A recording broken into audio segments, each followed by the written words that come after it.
الرحیم۔ ایک دفعہ لندن کے ایک عربی ہوٹل میں چند دوستوں کا ڈنر تھا، تو دوست اکٹھے ہو گئے وہاں۔ تو درمیان میں ڈاکٹر صاحب کہنے لگے کہ میں ابھی آتا ہوں تھوڑی دیر تک۔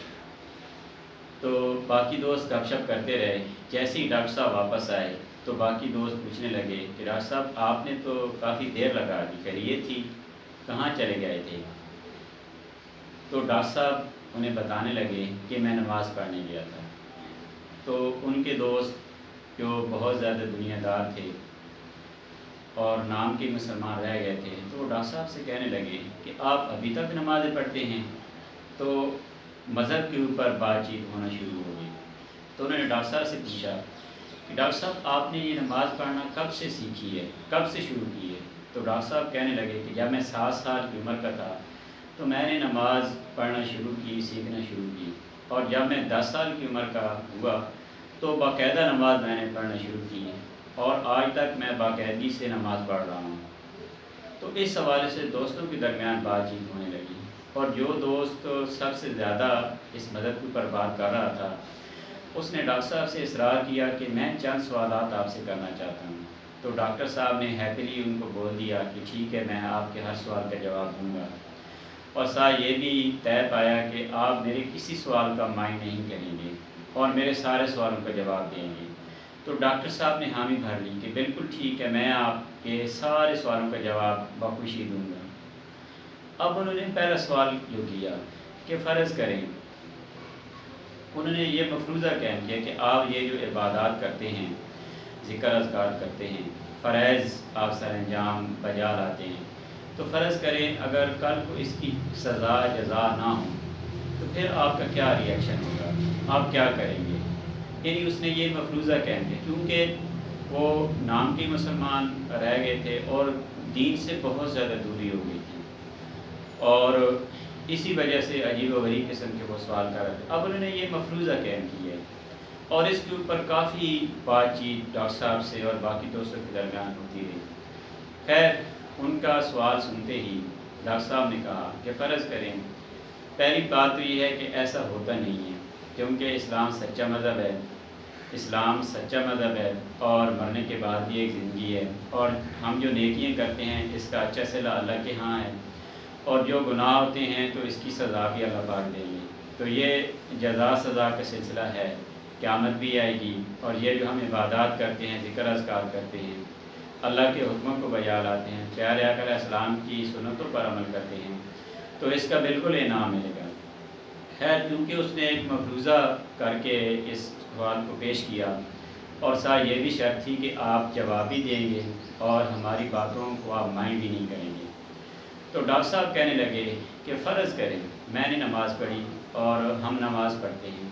فرض کریں کہ اس کی جزا سزا نہیں ہے، فرض کریں آپ نے یہ مفروضہ قائم کیا ہے، تو پھر بھی میں نماز پڑھوں گا، کیونکہ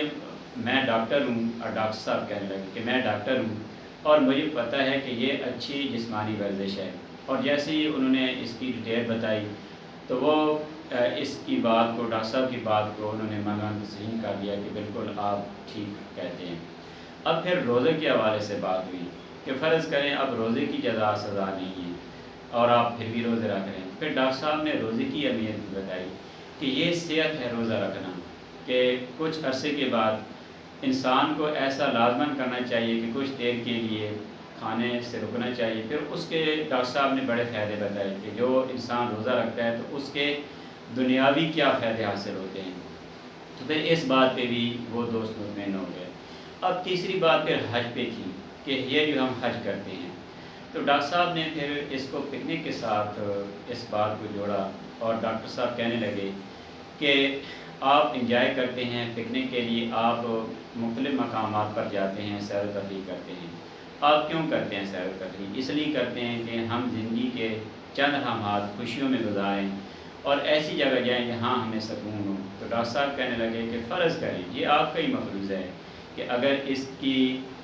جزا نہیں ہے، اس کی انعامات نہیں ہیں، تو میں اس کو ایز اے پکنک لوں گا، اور سب سے زیادہ سکون والی جگہ یہ مکہ مکرمہ اور مدینہ منورہ ہے، کہ اس سے بڑی سکون اور راحت والی جگہ تو ہے ہی کوئی نہیں۔ اچھا، ان سوالوں کے جوابات بڑے تسلی بخش انہوں نے دیے، اور سارے دوست مطمئن ہو گئے۔ اب ڈاکٹر صاحب کہنے لگے کہ آپ نے ایک لمبی بحث میرے ساتھ کی اور مختلف سوالات کیے، اور پھر سوالات پہ بھی بہت زیادہ بحثیں ہوتی رہیں، اور یہ سارا کچھ آپ نے مفروضے پہ قائم رکھا، حالانکہ ایسا نہیں ہے۔ اب میرا ایک سوال ہے، وہ یہ سوال ہے کہ فرض کریں آپ نے یہ مفروضہ قائم کیے، اگر یہ مفروضہ نہیں ہے، اگر یہ سچ ہے، تو پھر آپ کی کیا تیاری ہے، آپ کیا کریں گے؟ تو اب وہ دوست خاموش۔ اب کھانا لگ چکا تھا، انہوں نے کھانا بھی کھایا، ساتھ اور بھی باتیں ہوتی تھیں، لیکن یہ جواب ڈاکٹر صاحب کو نہیں ملا۔ پھر جب رخصت ہونے لگے تو پھر بھی ڈاکٹر صاحب اس بات کا انتظار کر رہے تھے کہ مجھے شاید جواب مل جائے، لیکن جواب نہیں ملا۔ ٹھیک 1 مہینہ گزرنے کے بعد اسی ڈاکٹر صاحب کی کال آئی، اور اسی ہوٹل میں اس نے ڈاکٹر صاحب کو ایک دعوت پہ بلایا۔ اب جیسے ہی وہ دوست آئے اور ڈاکٹر صاحب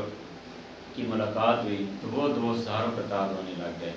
اور ڈاکٹر صاحب سے کہنے لگے کہ ڈاکٹر صاحب میں نے 20 سال بعد نماز پڑھنا شروع کر دی ہے،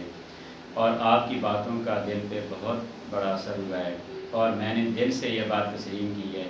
کہ اللہ نے ہمیں پیدا کیا ہے، اللہ کی ہمیں عبادت کرنی چاہیے، آقا علیہ السلام کی پیاری سنتوں پر ہمیں عمل کرنا چاہیے۔ تو اس سے بڑا سبق کہ اللہ کا شکر ادا کرنا چاہیے۔ حضرت علی کرم اللہ وجہ کا قول مبارک، جس کا مفہوم ہے کہ میں اس لیے عبادت نہیں کرتا کہ مجھ پہ فرض ہے، بلکہ میں اس لیے عبادت کرتا ہوں کہ اللہ تعالیٰ عبادت کے لائق ہیں، اور یہ جتنی بھی عبادات ہیں آقا علیہ السلام کی پیاری سنتے ہیں، اس میں عبادت ثواب کے علاوہ دنیا کے بھی بڑے فائدے ہیں۔ اللہ پاک ہمیں عمل کی توفیق عطا کرے۔